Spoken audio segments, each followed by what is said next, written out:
ભરૂચની ભર બજારમાં બે આંખલાઓ જંગે ચડ્યા, બે બાઇકનો બુકડો બોલાવી દીધો। જોઈ લો ભરૂચની ભર બજારને આંખલાએ કઈ રીતે બાનમાં લીધી। ભરૂચ શહેરના સ્ટેશન માર્ગ પર બે આંખલાઓ બાખડ્યા હતા।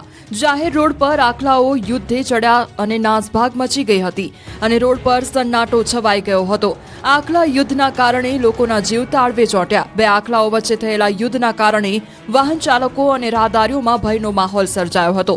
સ્થાનિક લોકોએ આંખલાઓને છૂટા પાડવા માટે પાણી છાંટવા સહિતના અનેક પ્રયાસો કર્યા હતા, પરંતુ બંને આંખલાઓ એકબીજા સાથે લડવાનું ચાલુ રાખ્યું હતું।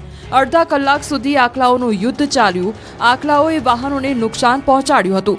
આ લડાઈના કારણે રસ્તા પર વાહનોની લાંબી કતારો લાગી હતી, ત્યારે સ્થાનિક રહીશોએ રખડતા પશુઓની સમસ્યાનો કાયમી ઉકેલ લાવવાની માંગ કરી છે। વડોદરામાં ગઠિયો લાખોની ચોરી કરી ફરાર થયો।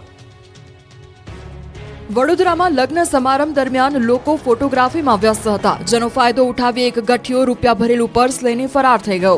કાશીબા પાર્ટી પ્લોટમાં લગ્ન પ્રસંગમાં ચોરીની ઘટનાના સીસીટીવી સામે આવ્યા છે, જેમાં દેખાઈ રહ્યું છે કે લગ્ન દરમિયાન બંને પક્ષના લોકો સ્ટેજ પર ફોટો લઈ રહ્યા છે અને તેમની સામે જ ખુરશીઓ પાસે ઉભેલો એક વ્યક્તિ આ મોકાનો લાભ લેતો નજરે પડ્યો। સફેદ કપડામાં દેખાઈ રહેલો આ ગઠિયો પાર્ટી પ્લોટમાં આવીને લોકોની નજર ચૂકવી પર્સ લઈને ફરાર થઈ ગયો। પર્સમાં રહેલા 1 લાખ રોકડા અને મોબાઈલની ચોરી કરી ચોર તેની હાથમાં પકડેલા બ્લેઝરમાં છુપાવે છે અને ત્યાંથી ઝડપભેર ભાગતો દેખાઈ રહ્યો છે। ચોરીની આ આખી ઘટના સીસીટીવીમાં કેદ થઈ ગઈ, જેના આધારે પોલીસે ચોરને પકડવા તપાસ હાથ ધરી છે। આધાર કાર્ડ કઢાવવા માટે રાતથી લાગી લાઈન, અરજદારો આખી રાત ઠર્યા। દાહોદ જિલ્લામાં આધાર કાર્ડ માટે લોકોને પારાવાર મુશ્કેલી વેઠવાનો વારો આવી રહ્યો છે। લોકો પોતાના ધંધા રોજગાર અને ઘર છોડીને કતારમાં ઊભા રહેવા મજબૂર બન્યા।